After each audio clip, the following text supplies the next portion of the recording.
See you on the other side. Adam, it's all yours. All right. Thanks all. Good morning. Nice to see you. Um, yeah, so this is a presentation we put together for the Tamarack Institute for the ABCD conference, gosh, almost a month ago now, I think. And it's a series of events and anecdotes and circumstances where uh, ad hoc, spontaneous lay people have risen to the challenge of an emergency. Some of the lessons that we've learned, some of the opportunities, and some just plain hard, cold facts about community volunteers. So let's just make sure I've got control here. I do. Okay. So, first point is that after a disaster, most search and rescue is done by untrained citizens. In 2000, when we had the Pine Lake tornado, the initial response to getting people out of their trailers and to getting people out of their wrecked homes, that was done by people at the campground. So they were the ones who responded to get people out of the debris. So here we have a more famous example. This is the Cajun Navy, and this picture is actually from Hurricane Harvey, but the Cajun Navy got its start in Hurricane Katrina in 2005. There was a complete collapse of municipal and state response to the flooding in New Orleans in the first few days. And what rose to the occasion was this group of Cajuns who had boats. And so they drove down to Louisiana, down to New Orleans and to Scotlandville, and they said, where do you need us?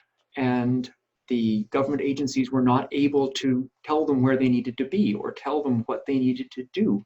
So the Cajun Navy simply went back up onto the levee, put their boats in the water, and went to work. And so they would simply go street by street and house by house, and they rescued people and transported them out. So now the Cajun Navy is a semi-organized group, and they have been responding to incidents since Hurricane Katrina. But again, they're not really super formalized in that kind of paramilitary way that we like to have in an emergency management org chart, where there's a boss and a leader and shared objectives. They remain at their heart still just a group of citizens who are showing up with boats and doing search and rescue. Next point to take away is that after a disaster, most medevac is done by untrained citizens. When we had the Pine Lake tornado here in Alberta, the responding agencies laid out which hospitals were going to be the official responding hospitals to casualties coming from the lake. They started to get casualties farther afield, like Calgary and Edmonton, because the people who had done the search and rescue then took people that they could transport, put them in their vehicles and their cars and trucks, and avoided the nearest hospitals because they knew those hospitals would be overwhelmed. So immediately they made their own decision to get out of that immediate area and get to farther afield hospitals. Of course, the hospitals who received those casualties couldn't say, no, you can't, those casualties aren't supposed to come to Calgary General, those are supposed to go to Red Deer General. They couldn't turn them away. So they had to adapt to this. And that's the absolute 100% right thing to do when a citizen group has responded to an emergency, for that formal emergency response group to then say, yeah, okay, we can adapt to this. We can incorporate what you're doing as the citizens into our response organization. There is a temptation to treat the victims of an emergency or disaster as the product of the emergency, right? We have a disaster, we have this many casualties, so we need to turn those casualties into this many survivors, etc. But those survivors are also response organizations by themselves. They are dynamic, involved little processes unto themselves. And the more they get involved, the better their response and recovery will be from the emergency. And this here is my favorite emergency manager of all time. This is Jabbar Gibson. And Jabbar Gibson is a drug dealer and a convicted criminal. And he was also, in 2005, a quite accomplished car thief. And he knew where the buses were in New Orleans that the municipality was not using to evacuate people. And he knew that Houston, Texas was prepared to receive evacuees from New Orleans. So Jabbar Gibson stole a bus and he filled it up with people from New Orleans and he drove it to Houston. And that's him there in the picture behind the wheel. And you can see how full that bus is. Jabbar Gibson's bus was the first bus out of New Orleans. It was the first bus to get to Houston. So he steps off the bus and he meets the 411 response organization and they say, "Who are you?" And he says, "I'm Jabbar Gibson. I'm a car thief and I stole this bus and it's full of people who need help." This is a very typical, I mean, the car stealing is not necessarily typical, but that citizen engagement is very typical for emergencies. And not only do we need to encourage it and be ready to adapt to it, we cannot prevent it. We can't stop it from happening. Okay, again here, after disaster, of course, most first aid is done by citizens. So they rescue each other, they do the first aid for each other, then they medevac each other. And this is one example that I really like. Musketeer was an app developed in Israel. And how Musketeer works, of course, as you know, the Musketeers' slogan is one for all and all for one. Musketeer is a citizen app for dispatching each other as first aiders. So you sign up for the app and you have a little button in the app that allows you to say, "I have a first aid emergency in this location and I need help." And all the Musketeers around you get the notification that assistance is needed and they can come and respond. Because of course there are way more citizen first aiders than there are trained emergency responders. And so this is a really cool example of how a community is responding and preparing and integrating that community potential into their community's problems.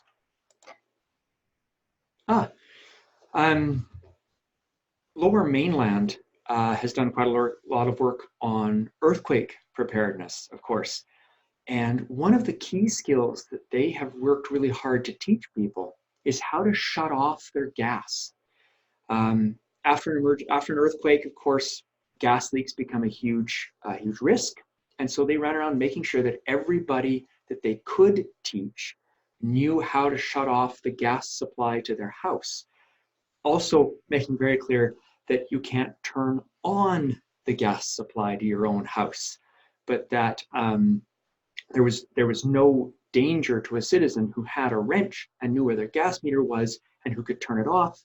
And in fact, that would reduce the impacts of the disaster and would be better than waiting for the gas company to get through a road or get around some debris and shut the gas off for themselves. So again, they put the important information into the hands of the citizens who were present, who could do the most benefit by doing that task. This is a picture from 2013 during the Calgary floods, and they had streets and neighborhoods mobilize to do the cleanup of the floodwaters that had got into their homes. And when the city approached them and said, "Okay, where's your administrative processes? Where's your volunteer sign up? Where's your insurance? Where's your board meetings?" Of course, the volunteer group said, we don't have those things. We're just a group of neighbors who are helping to clean up. And the city said, what do you need? And the volunteers said, well, we don't really need a whole lot of administration. What we need is shovels and buckets and bags and gloves. So the city responded to them and got them the supplies that they needed. And afterwards, the city approached the volunteers and said, okay, now the disaster has ended. Now it's the time to make sure you're all trained and screened and properly integrated formally into our response plans. And the volunteers said, no, thank you. We're done. And they went away. They'll come back again next time. But our effort to take that citizen volunteer and make them act like us, make them be a formal paramilitary organized ICS using organization, it's not what they're there for. And we don't want to set that up as a barrier to getting involved, because we need them to get involved in these emergencies and disasters to do the things that they can do. After disaster, untrained citizens are essential for navigation. And I'm just going to jump right to the picture on this one. So the question in this picture is, where is the road? Because if you're driving an ambulance down there, or a supply truck, or an armored personnel carrier full of potable water, that road is not indicated by any of those signs. So you need a volunteer from the community who can tell you how to get there. It's also very often in disasters, particularly flooding or landslides, where the effects of the disaster will eliminate all of those navigational aids like signs and landmarks. So you need a local person very often who can guide your responders or guide your trucks, who can say, yeah, you know, that road's safe for you, that road's not. This path works like this road works like this. And also, those of you who are working in community preparedness know that those local people are the ones who know who needs the aid, who know the vulnerable people where aid is needed most. When we sent trucks down to Haiti following the earthquake, it was very common to send those trucks in with a local person in front of them, because the roads would actually be quite unpredictable. And so you would have a volunteer who would walk and would say, okay, now this road turns left, now it turns right, and they would guide the trucks right through. But I wanted to show you this picture. This is a picture from the New Brunswick flooding, to show you that it is also an issue in Canada, even with our robust infrastructure. As I said earlier, untrained citizens are essential for locating vulnerable populations. We see this in Hurricane Katrina again, where they would rescue people and they would say, hey, have you rescued old Mr. Conway? Because he lives down the street in another house, or he's up in a senior's lodge and we can't get to him. So again, they became vital sources of information during that emergency. We trust our citizens to give us information all the time, right? They call 911, they give road reports to the news. We can trust them during emergency to help us prioritize our response agency resources as well. Here's another group of spontaneous neighborhood volunteers doing snow shoveling during a severe snowfall in New Brunswick, helping to transport or helping to get an ambulance able to do their work. So in this case, they're not doing the medevac, but without those spontaneous community volunteers, no medevac is coming. So again, another example of where our response will be better when we let the citizen responders do what they want to do. So after Hurricane Katrina and Pine Lake and Fort McMurray and a whole bunch of others examples as well, the survival, physical, emotional, psychosocial, their level of survival, their ability to thrive afterwards was determined by their social supports. After the Fort McMurray fires, we had about 1,100 people from Fort McMurray staying in our residences. And they were basically the service industry from Fort McMurray. So it was predominantly new Canadians without a lot of assets, and new Canadians who were, even before the fire, precariously employed. And they organized around their existing communities, in particular, the North African community and the Filipino community bonded together, and they were able to support each other. They also gave us organizations that we could work with. So spokespeople evolved, leadership evolved from those groups. They were able to advocate for their own needs. They were able to explain their needs to us in ways that we didn't know. The Fort McMurray fires happened, the evacuation of Fort McMurray, I should say, happened just before the start of the month of Ramadan. And so having those groups who could explain to us what they needed, because their needs were not homogenous across the religious needs, was very, very helpful to us as well. There was a really interesting moment. The evacuation happened at the very, very start of May. And all of our rooms were empty because the students had just moved out at the end of term. But the rooms had not yet been cleaned. And so we set about to clean the rooms, because if you can imagine what an undergraduate student's room looks like at the end of term, these rooms were not fit for people to move into them. They weren't fit for people to live in them before either. But we got them cleaned up and we got them ready for people. But it took us quite a long time, because we had to clean about 800 rooms in about 12 hours. As we were cleaning them, the lineups were growing, and the people were waiting to get into their rooms. And we said, we're cleaning rooms, we're getting rooms prepared as fast as we can. But we said, listen, like we are effectively at this point a hotel. And so we need to get these rooms cleaned for you as if you were hotel guests. And unfortunately, quite late in the response, about 10 o'clock at night, somebody in line said, "We clean hotel rooms for a living." So if we had been able at the start of the accommodation to say, okay, who here can clean a hotel room and who can help us, we would have got people into their rooms faster, and we would have made those people agents in their own recovery. We would have given them the power to have that positive impact for themselves.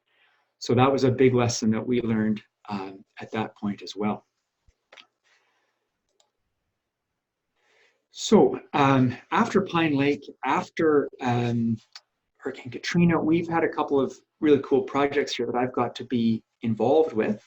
One of them was in the village of Thorhild, the Sunflower Village, northeast of Edmonton, and we took their community. It was a very small village, and we trained them in all of these topics. So we trained them in first aid.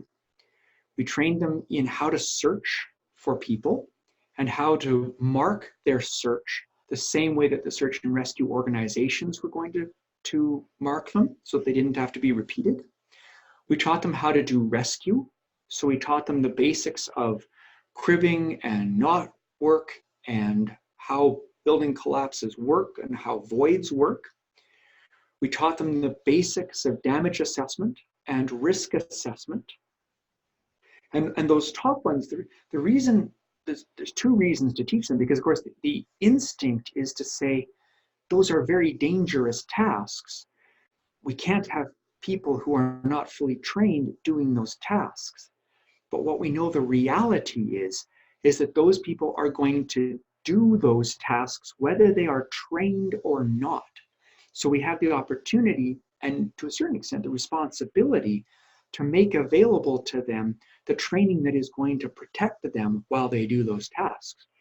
Then we went and taught them the basics of disaster social services as well. So food, lodging, reunification, so that they would have those basic skills to take care of each other as a community. really fun project, had quite a lot of fun out of it, and we're able to work with them in terms of reducing their community vulnerability, and all of it using community volunteers and some of the village staff. I think the village has 2 staff, so predominantly working with community volunteers. The other one is the project we actually did about 2 weeks ago called the We're Ready project. And We're Ready came out of the town of High River after the flooding there, and a researcher named Dr. Eva Bogdan, who is just graduated from here and is going to do a postdoc at Waterloo working on community resiliency and community response to flooding.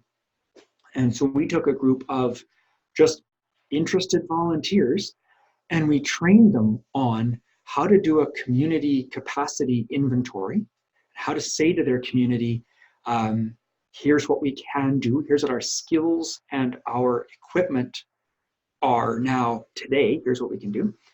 We taught them how to make a community emergency plan for their community that involved 2 facets. One was evacuation and one was sheltering in place. The good news is in Alberta, because we don't have earthquakes, we really just have those 2 emergencies, the kind where you have to run away and the kind where you have to stay where you are.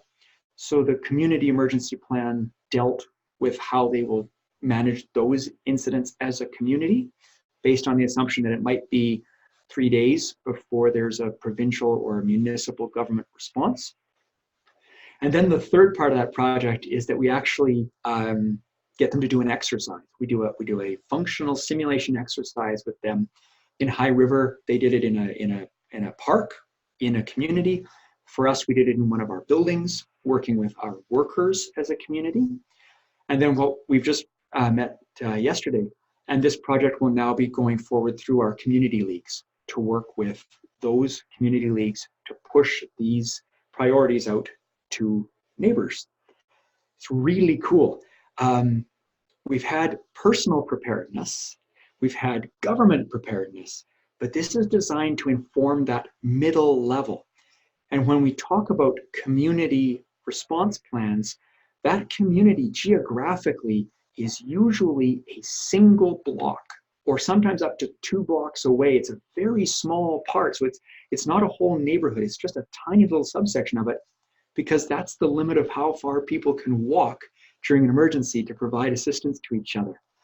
And as we talk about how we're going to roll this project out, we get into those really interesting tools like block parties and neighborhood barbecues to build those community social connections that we know will help in emergencies, to build these community capacity inventories and emergency plans that we know will help, so that our citizens do a better job of taking care of themselves and then others and then us during an emergency or disaster. So the big question for our organizations is, how prepared are you for spontaneous volunteers? How ready are you at that tactical level? You know, do you have, are your responders trained to integrate them? Have you thought about your messaging around directing spontaneous volunteers, thanking them, tracking them, knowing that they are likely not going to do those jobs for you, and you may have to do that as part of your response?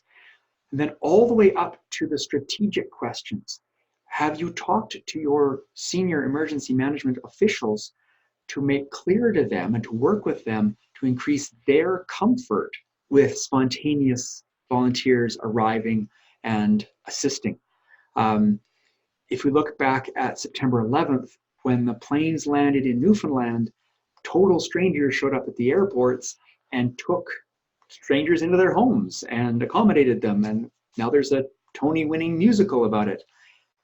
We know in the long term it's a good news story and it's good for communities, but have we had those uncomfortable conversations with our senior leadership and our executive so that they are aware of the benefits that spontaneous community volunteers will bring, but also have we talked to them about the discomfort that they will feel not being able to control and direct and manage these community volunteers. Okay, any burning questions? Or anything that came up that you're like, yes, out of your conversation, any big highlights? I would like to say, there was some kind of a question that went around saying, how can we make conferences more interesting, emergency preparedness conferences more interesting? And often when we look at the agenda, there's very little on the community.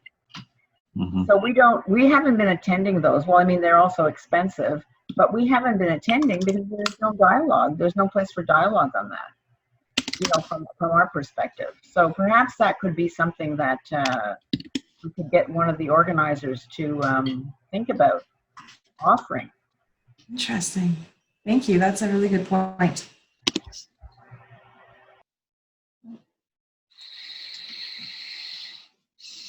Interesting. Anything else? If not, Adam, are you available after this if people want to email you directly or ask questions to you? Yeah, absolutely. Yep, anytime. Great. Awesome. So we'll make sure we include Adam's contact information. Lake's writing that right now. Yes, we will make sure that we get all of Adam's contact info out to you with our follow-up email.